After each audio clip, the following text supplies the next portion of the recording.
단원들이 소아시아, 터키와 그리스 잘 가서 아주 귀한 시간 누리고 왔습니다. 아마 이번에 저도 이렇게 참 귀한 선물로 마치 좀 졸업여행 같이 가서 참 아름다운 시간을 갖고 왔는데요.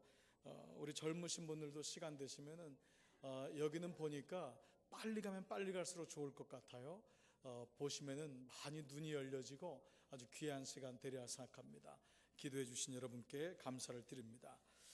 오늘은 에베소서 6번째 말씀, 세월을 어떻게 어디서 아껴야 할까라는 제목으로 에베소서 5장의 말씀을 나누도록 하겠습니다. 지난 4장까지 에베소서의 말씀을 우리가 나누면서 그 에베소서를 관통하는 단어들이 있다고 했습니다. 네 단어들을 말씀을 드렸는데요.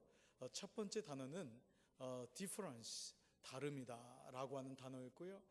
두 번째 단어는 예수 안에서, in Christ, 예수 안에서. 세 번째 단어는 suffering, 고난이라고 하는 단어고요. 네 번째 단어는 합당하게, 영어로는 worthy, 가치 있게, 알맞게, 그 이름에 걸맞게 살아라라고 하는 합당하게라고 하는 네 가지의 단어였습니다. 이 단어들을 연결해 보면은 에베소의 편지를 쓰는 사도 바울의 마음을, 그 심정을 이해할 수 있고 그 에베소 교회가 어떤 상황인지를 알 수 있습니다. 무엇보다 이번 그 소아시아 성지 순례를 통해서 이제는 그 터밖에는 남아있지 않지만 많이 발굴돼서 이제는 또 뭐 유적지가 돼서 관광객들이 오고 있지만은 그 고대 도시였던 그 에베소에 직접 가서 그 현장에서 에베소 교회, 에베소라고 하는 도시를 이렇게 볼 수 있는 기회를 갖게 돼서 이 사도 바울의 심정을 좀 더 실감 있게 느낄 수 있었습니다. 실제로 이번에 알게 된 이 에베소라고 하는 이 도시는요, 생각 이상으로 굉장히 엄청난 번창되고 큰 도시였음을 알 수 있었습니다. BC 300년 전인, 훨씬 전인 그 알렉산더 대왕 때 이미 이 도시가 형성이 되어서 번창했던 이 에베소는 후에 로마 제국이 다스리게 되면서 아시아 지역의 도시 캐피탈로 이 세워진 것으로도 유명했고요. 이 로마의 이 아우구스투스 이 황제 시대에는 더욱 번창해서 그 로마의 로마라고 하는 곳과 더불어서 4대 도시 중에 하나로도 되었던 곳이었습니다. 그 에베소는 당시에 세계적으로 아주 유명한 무역 도시로 이미 되어 있어서요, 인구가 25만 명 이상이 살았다고 하니 여러분 생각해 보십시오. 굉장했겠죠. 또 시리아와 인도, 아라비아와 이집으로부터 세계 각국으로부터 상인들로부터 이 왔던 식료품, 향료, 보석, 옷감, 그리고 심지어는 노예 판매까지 온갖 상품을 거래하는 동양에서 가장 큰 무역 도시 중에 하나였다고 합니다. 그래서 에베소에서는 없는 것이 없을 정도로 풍요로웠고 세계의 많은 여성들이 살아생전에 한번 꼭 가봤으면 좋았던 곳이 바로 에베소였습니다. 그 로마의 집정관이었던 그 안토니우스가 이집트 여왕이었던 그 클레오파트라하고 결혼해서 수시로 가서 보석과 화장품을 구입했던 것으로도 유명한 곳인데요. 지금 발견된 그 화장실이나 사우나 시설이 오늘날에 비교해도 좋기 다를 것이 없을 정도로 대단했던 곳이 에베소입니다. 무엇보다도 사도 바울은 이런 이 에베소의 중요한 지리적인 또 어떤 영향력을 알고 있었기 때문에 2차와 3차 이 선교 여행 때 꼭 들렸고요. 그리고 실제로 사도 바울은 3년 동안 그곳에서 목회를 했던 것으로 유명한 것이 바로 에베소입니다. 여러분이 잘 아는 디모데, 또 아글라와 브리스길라, 두기고, 또 아볼로, 이런 모든 분들이 이 에베소 교회의 목회자들이었습니다. 그러니까 이 에베소 교회가 얼마나 중요한 교회라는 것을 알 수 있었습니다. 이러한 도시에 세워진 사실 어쩌면 작은 가정교회였던 그 그리스도인들에게, 아니 그 엄청난 문명의 세속화된 도시 속에서 살아가는 그리스도인들에게 다윗은 이 사도 바울은 에베소를 쓰면서 그 에베소에 5번째 단어를 주고 있는데 그 단어가 뭐냐? 바로 자유라고 하는 단어입니다. 프리덤, 자유입니다. 저는 이곳에 방문하면서 왜 바울이 그 에베소 교회를 향해서 마지막 줬던 단어가 자유일까라고 하는 것을 가늠할 수 있었습니다. 계약이나 율법, 책임이나 의무라고 하는 단어는 자녀하고는 좀 거리가 멀지요.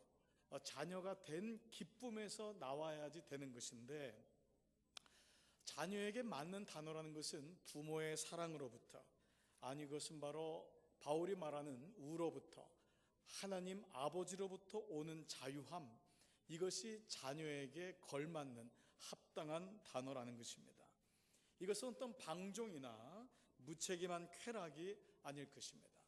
사실 이 헬라 문화가 추구하는 단어가 있다면 그것이 바로 자유입니다.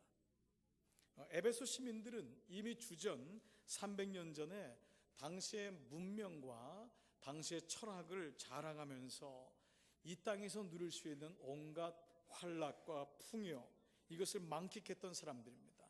당시 2만 5천 명이 들어갈 수 있는 스타디움을 통해서 자신들의 문명을 자랑했고, 또 풍요한 신인 아데미를 비롯한 많은 신들을 섬기면서 그 신들로부터 왔던 선물이라고 여겼던 수많은 노예들을 거느리면서 자신들이야말로 이 땅에서 참 자유한 사람이다, 자유인이다라고 생각했던 사람들이 에베소 사람들이었습니다.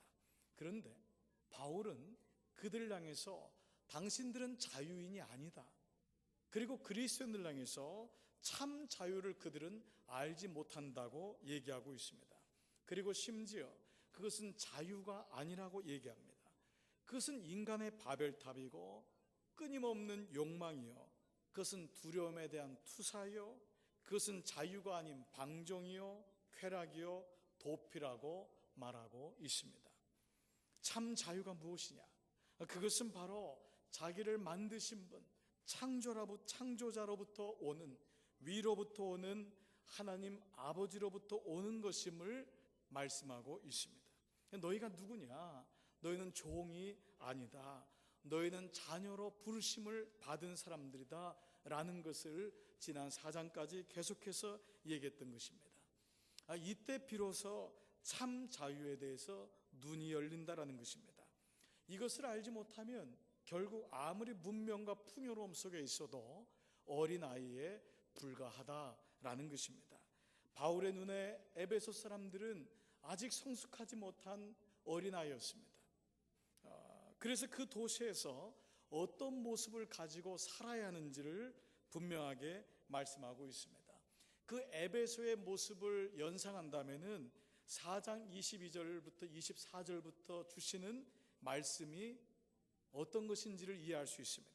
너희는 유혹의 욕심을 따라 썩어져가는 구습을 쫓는 옛사람을 벗어버리고 오직 심령으로 새롭게 되어 하나님을 따라 의와 진리의 거룩함으로 지으심을 받은 새 사람을 입으라. 바울의 눈에는 에베소 교회 사람들은 바로 유혹의 욕심, 욕망을 따라서 구습을 쫓는 옛사람에 불과했던 것이죠.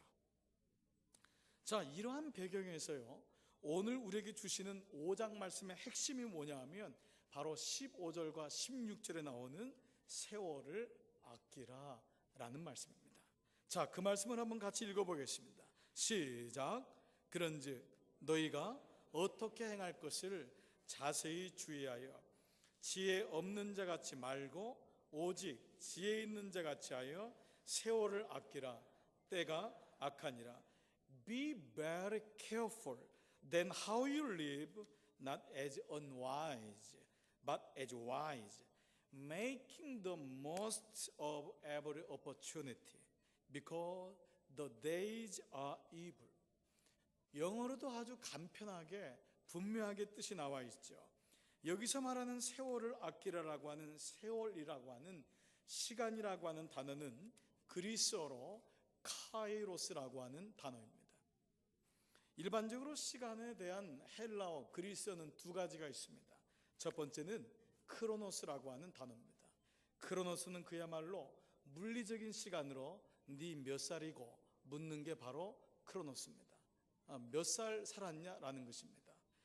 이것은 우리가 체감하고 있는 24시간, 30살, 40살, 50, 60, 70이란 그 시간입니다.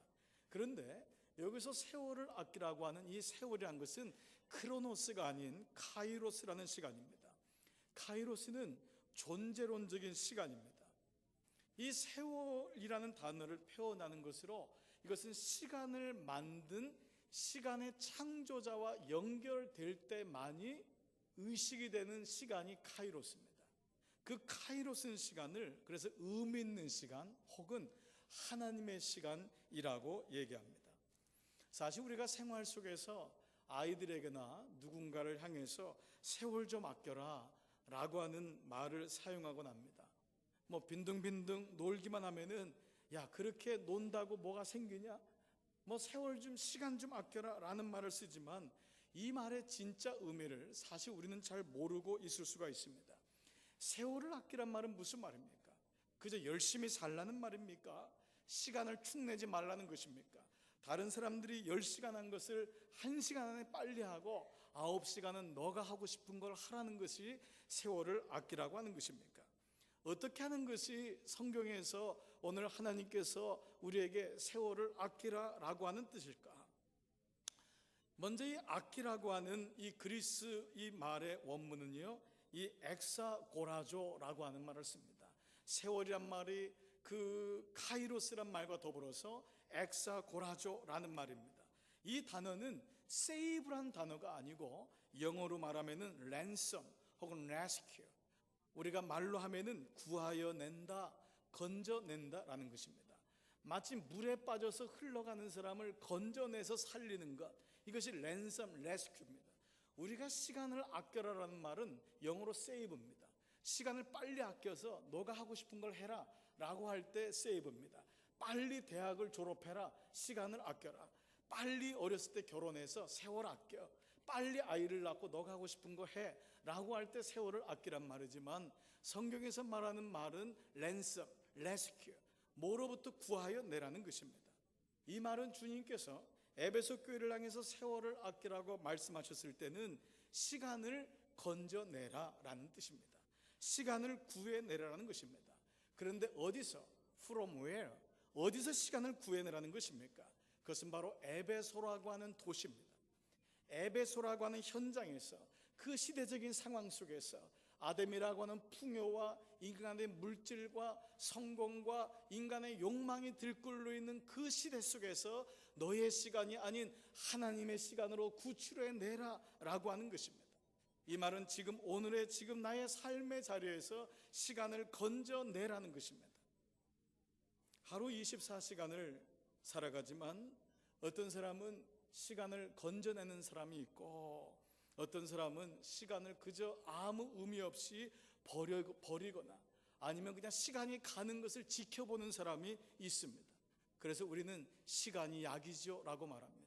그러나 성경에서 말하는 것과는 전혀 반대의 개념을 가지고 있습니다.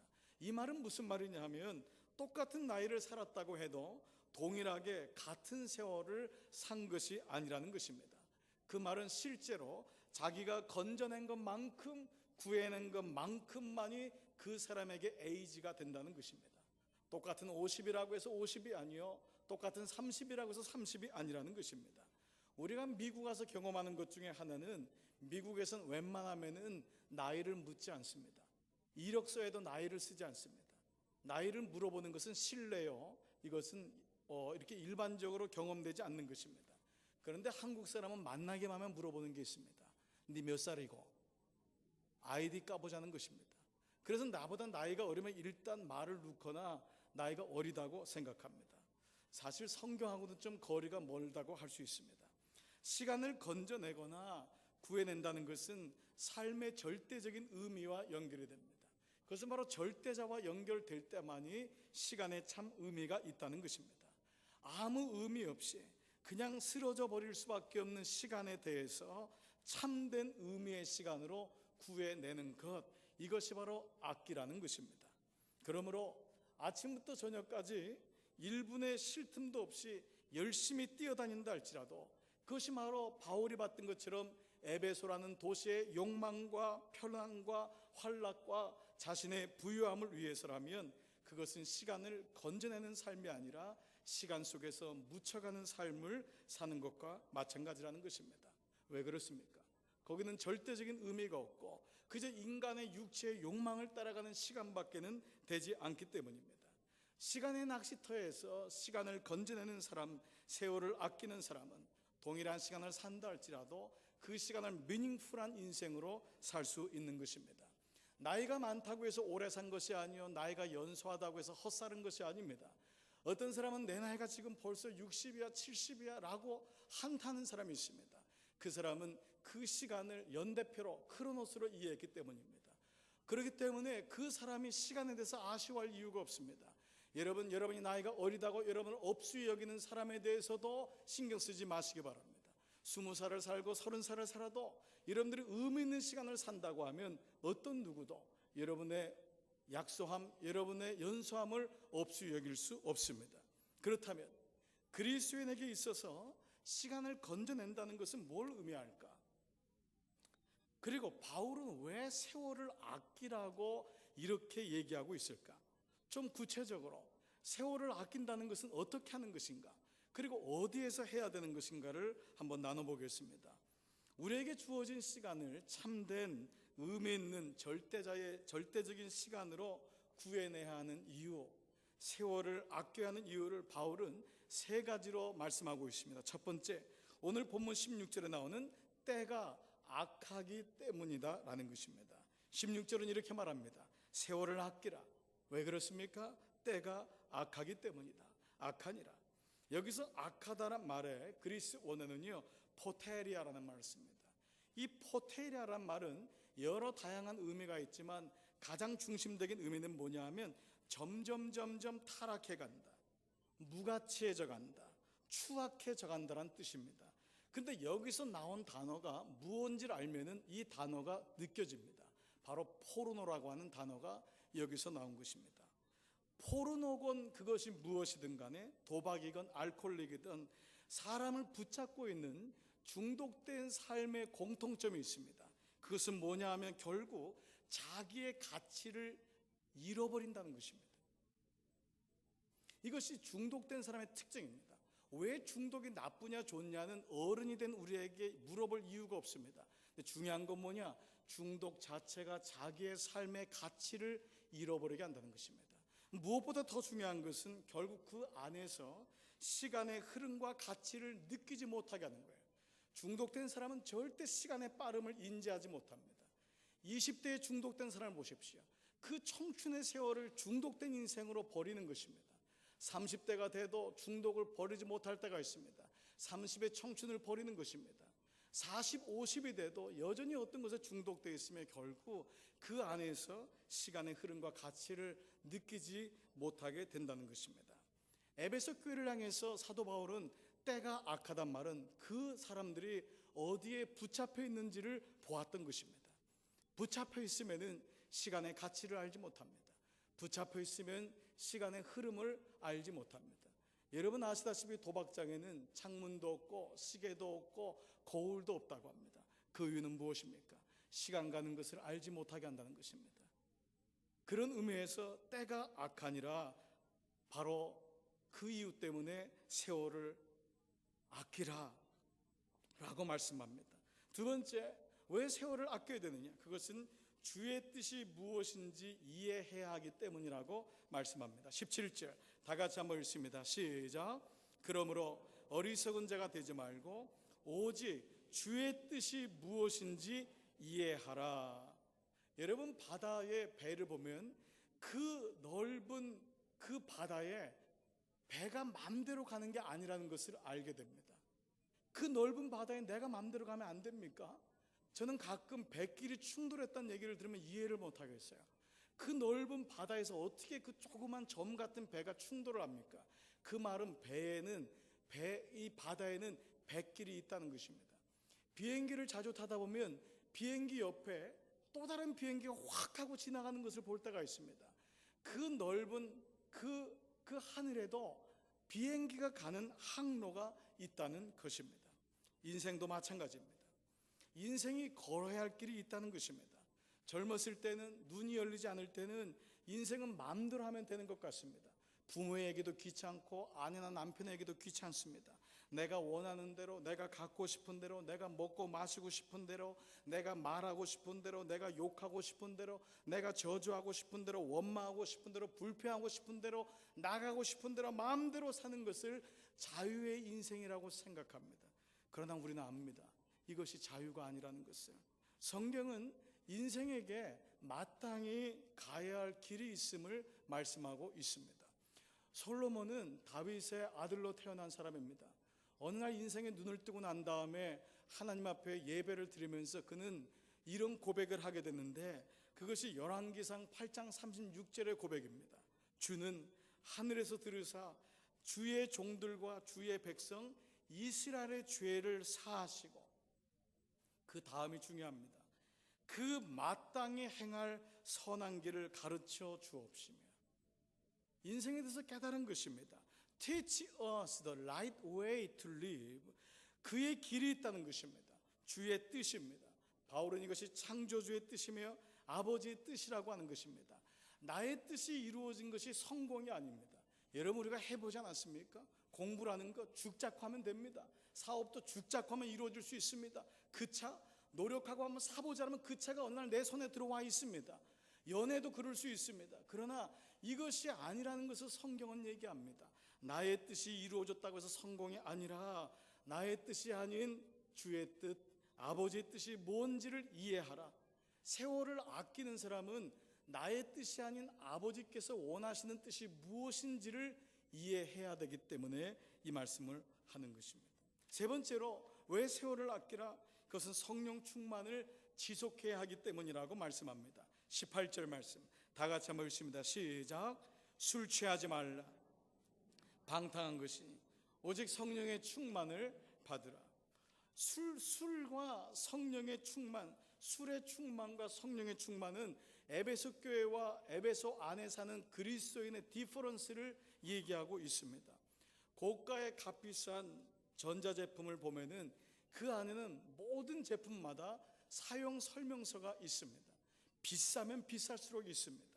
그런데 그 모든 매뉴얼의 첫 번째 페이지, 첫 번째 센텐스에 나와 있는 동일한 오더가 있어요. 명령이 있습니다. 그게 뭐냐면 전원을 연결하시옵니다. 전원이 연결되지 않으면 어떤 고가의 제품도 사용할 수가 없다는 것입니다. Connect Power, 전원과 연결하는 것입니다. 인생의 사용 설명서도 마찬가지입니다. 예수님께서요, 부활하셔서 제자들을 처음 만났을 때 얼마나 반가웠겠습니까? 그런데 그 제자들에게 예수님이 첫 번째 하신 말씀이 뭐냐면 성령을 받으라 라는 말씀이었습니다. 이 성령을 받으라라고 하는 이 단어의 어원과 창세기에서 하나님께서 인간을 창조하셨을 때 당신의 호흡을 인생들의 코에 불어 넣으시니라고 하는 성령을 받으라, 숨을 내쉬며, 그리고 코에 생기를 넣으시며라는 단어가 똑같습니다. 바로 루하라고 하는 단어입니다. 이 말은 무슨 말입니까? 세월을 아낄 수 있는 방법은 우리 안에 있지 않다는 것입니다. 조금 더 영악하고 조금 더 지혜롭고 조금 똑똑할 뿐입니다. 조금 IQ 10, 20 넘으면 조금 더 좋은 대학에 가는 것입니다. 성경에서 말하는 것은 이 같은 지혜를 얘기하지 않습니다. 오직 세월을 아낄 수 있는 것은 인생의 영악함이나 영리함이 아닌 성령의 충만, 하나님의 호흡을 경험할 때, 하나님의 영이 내 안에서 나를 다스릴 때 비로소 시간에 대해서 눈을 뜬다는 것입니다. 예수를 믿게 되면은 변하는 여러 과정들이 있는데 그 과정 속에서 첫 번째 오는 게 뭐냐 하면 내가 좀 빨리 믿었으면 이라고 하는 얘기들을 대부분 나이가 드신 분들은 많이 합니다. 왜 그렇죠? 지난 시간을 자기의 시간으로 살았기 때문입니다. 좀 더 내가 은혜를 받았을 걸, 내가 좀 더 빨리 깨달았을 걸, 그걸 깨닫는 것입니다. 시간을 낚는 인생으로 변화될 수 있는 것은 성령 충만함이 올 때 술 취하는 것이 아닌, 세상에 취하는 것이 아닌 하나님의 영이 내 안에서 나를 다스릴 때만이 가능하다라는 것입니다. 그러면 구체적으로 어떻게 우리의 인생에서 세월을 구하는 인생의 삶을 살 수 있을까요? 무엇보다 이 말을 했던 바울은 어떻게 이것을 경험했을까 궁금하지 않을 수 없습니다. 여러분들이 아시는 대로 바울은 누구보다도 치열하게 열심히 앞만 보고 인생을 살았던 사람입니다. 목적 지향적인 인생을 살았습니다. 젊은 나이에 백그라운드도 있었지만, 부모가 준 것도 있었지만 얼마나 애를 썼는지 바울의 인생을 보면 알 수 있습니다. 그런데 그것은 바른 마땅히 걸어야 할 길이 아니었습니다. 그랬던 그가 세월을 구원하는 자로, 아니 사람을 낚는 자로, 시대를 낚는 자로 거듭난 사건이 바로 사도행전 9장의 사건입니다.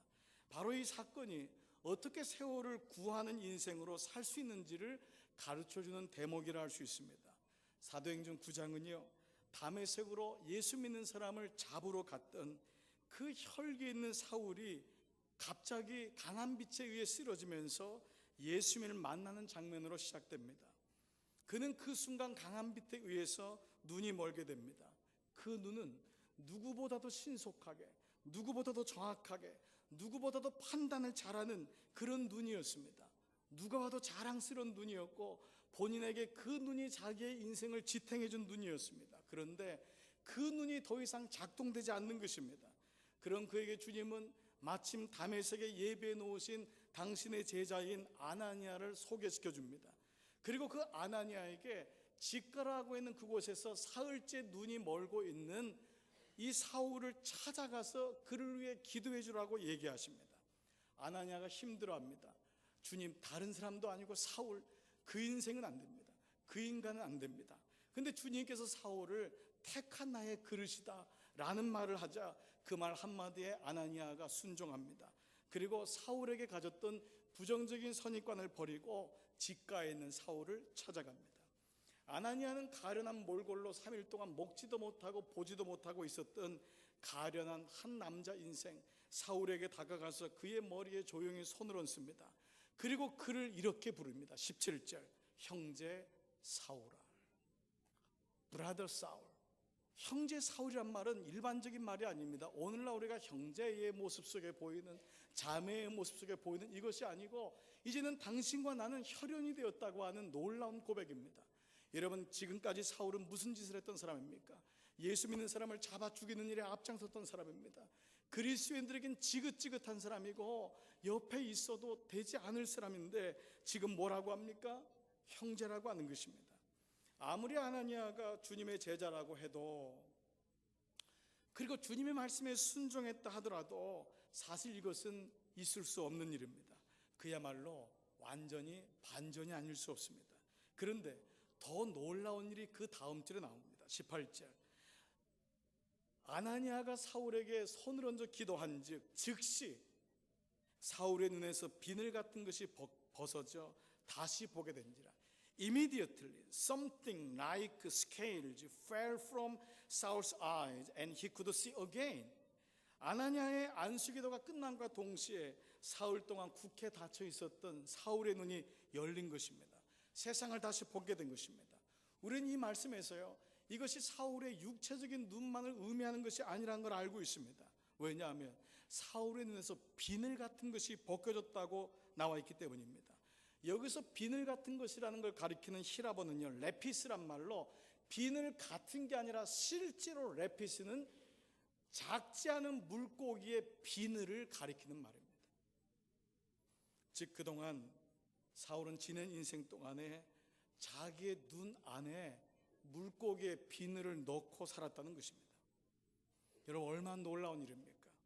자신의 각막에 물고기의 비늘을 끼고 살면서 더 놀라운 것은 사울은 자기의 눈에 비늘이 있었다는 것을 몰랐다는 사실입니다. 그러니 여러분, 그 비늘이 낀 상태에서 무엇을 제대로 받겠습니까?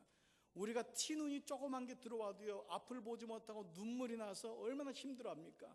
그런데 작은 물고기가 아닌 물고기의 비늘이 눈 안에 있었으니 사울이 어떤 모습으로 세상을 봤을지 이해가 갑니다. 바울의 눈에 들어 있었던 비늘로 인하여 그는 모든 것의 실상을 본 것이 아니라 왜곡된 허상에 붙잡혀 있었음을 우리는 알 수 있습니다.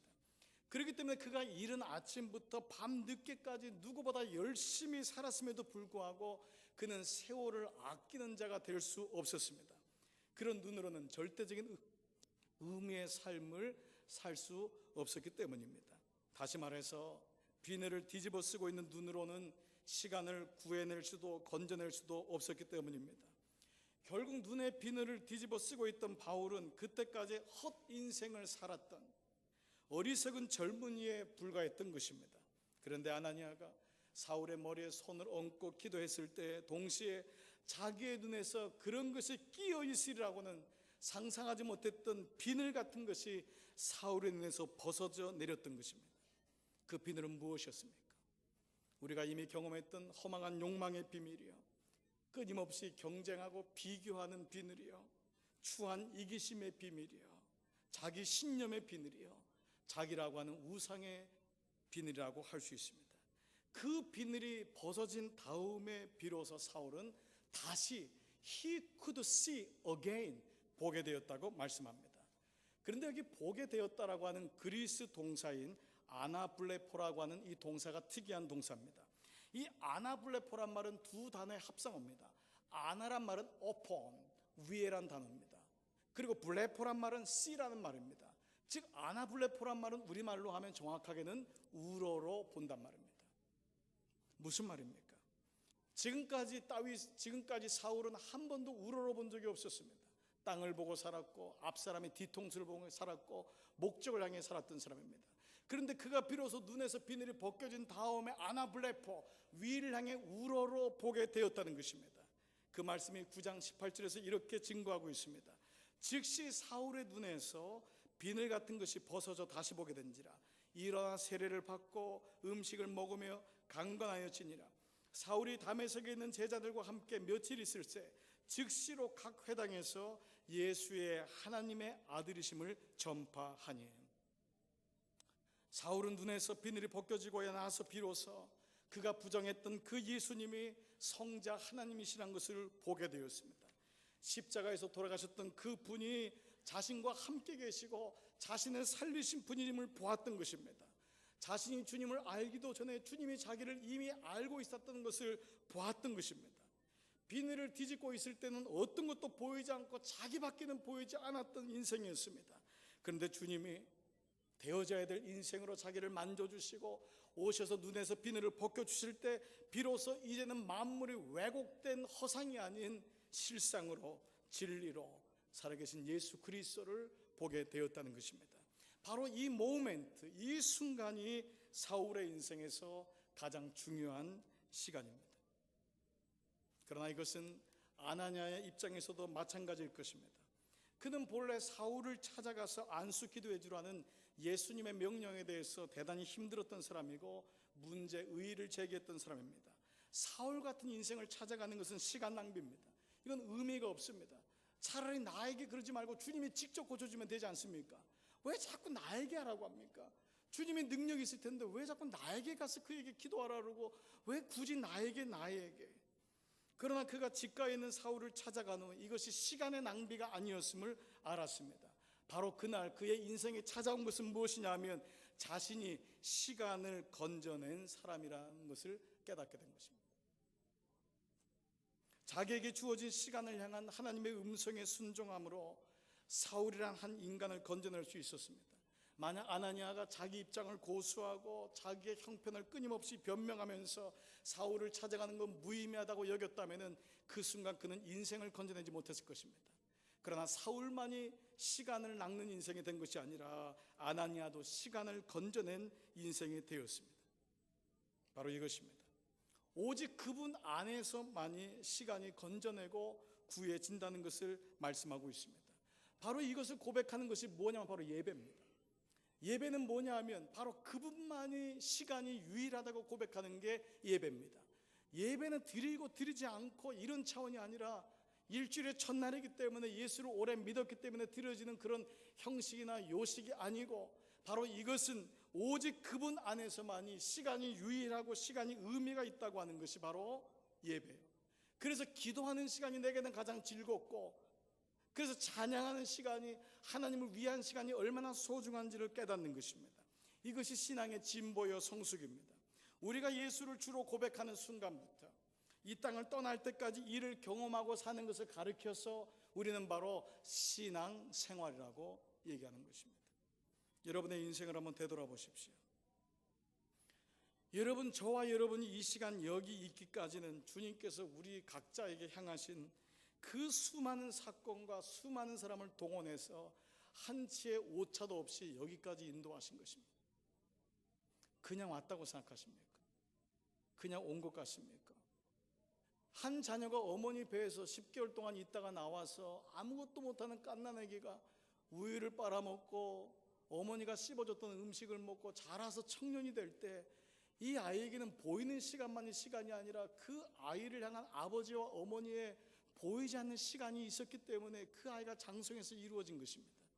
우리가 눈에 보이는 시간 때문에 여기까지 온 것이 아니라 사실은 눈에 비늘이 끼어서 보지 못했던 수많은 만남과 시간과 사건이 하나님의 오묘한 섭리 속에서 그 비밀스러운 경륜에 의해서 왔다는 것입니다.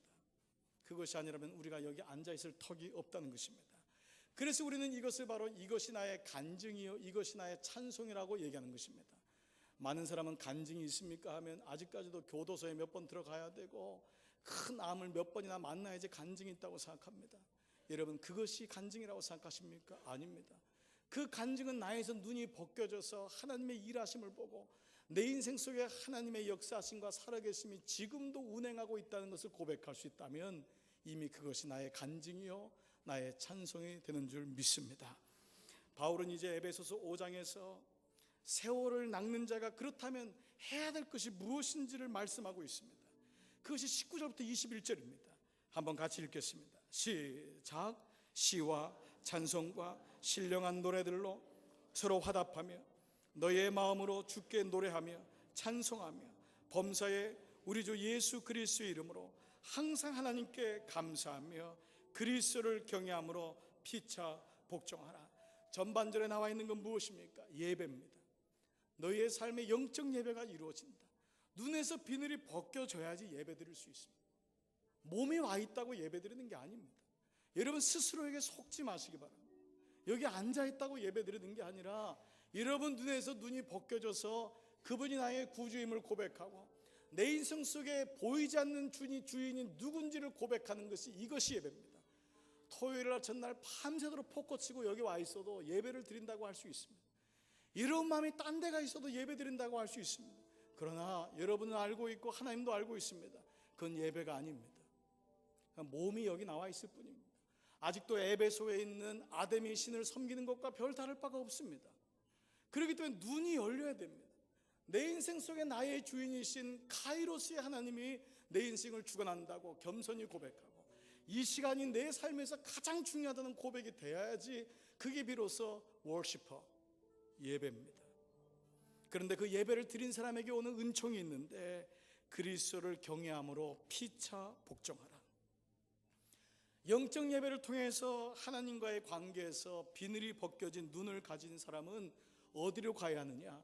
세 가지를 얘기합니다. 그것은 먼저 이 다음 절인 22절과 33절까지 나와 있는 아내와 남편의 관계로 들어가는 것입니다. 그리고 6장의 1절부터 4절까지 자녀와 부모의 관계로 들어가는 것입니다. 그리고 5절과 9절에서 종과 상전의 관계로 들어가는 것입니다. 이 세 가지에서 벗어날 사람은 아무도 없습니다. 그리고 가서 비늘이 벗겨진 것으로 그를 품어주고 사랑해라 라고 얘기합니다. 그 안에서 세월을 아끼라고 합니다. 아내와 남편의 관계 속에서 세월을 아끼라는 것입니다. 결혼해서 오래 살아야지 세월을 아끼는 것이 아닙니다. 1년을 살아도 황금처럼 살 수가 있고 30년을 살아도 늘 이방인처럼 살 수 있는 게 결혼 생활입니다. 부모와 자녀도 마찬가지입니다. 상전과 주인도 마찬가지입니다. 그 안에서 세월을 아끼라는 것입니다. 그 안에서 카이로스의 시간을 만들라는 것입니다. 그래야지 된다는 것입니다. 그렇게 세월을 아끼면서 자신에게는 사울이 되고 서로에게는 아나니아가 되어주라는 것입니다. 사랑하는 여러분이요, 기독교는 공동묘지를 향해 종착점으로 가는 종교가 아닙니다. 그리고 그 안에서 어려운 일이 있으면 하나님께 가서 기도하는 그런 요식과 우상 숭배가 아닙니다. 영원한 시간의 주인이신 그분이 나의 모든 생명의 알파와 오메가임을 인식하고 생명 그 자체가 주님이심을 고백하는, 그래서 300년 동안도 지하 동굴 속에서 살 수 있었던 것입니다. 그 핍박이 와도 살 수 있었던 것입니다. 이제 빈을 벗은 눈으로 그분을 우러러 보십시오. 땅을 바라보고 한탄하지 마세요. 앞사람 뒤통수를 보면서 비교하지 마세요. 힘들고 어려울 때마다 하늘을 우러러 보면서 내가 눈이 다시 열렸음을 고백하고 하나님의 은혜만이 내 눈을 열 수 있음을 선포하십시오. 그분 안에서만이 우리는 날마다 부활의 시간을 살 수 있음을 고백하십시오. 그리고 이 땅에 내가 사는 삶의 자리에서 시간을 낚는 낚시꾼이 되어서 시대를 낚는 사람, 사람을 낚는 사람, 바로 이것이 하나님이 원하시는 인생인 것입니다. 오늘 사도행전 5장에 세월을 아끼라 때가 악하니라, 여러분의 말씀이 되기를 주의 이름으로 축원합니다. 기도하십시오.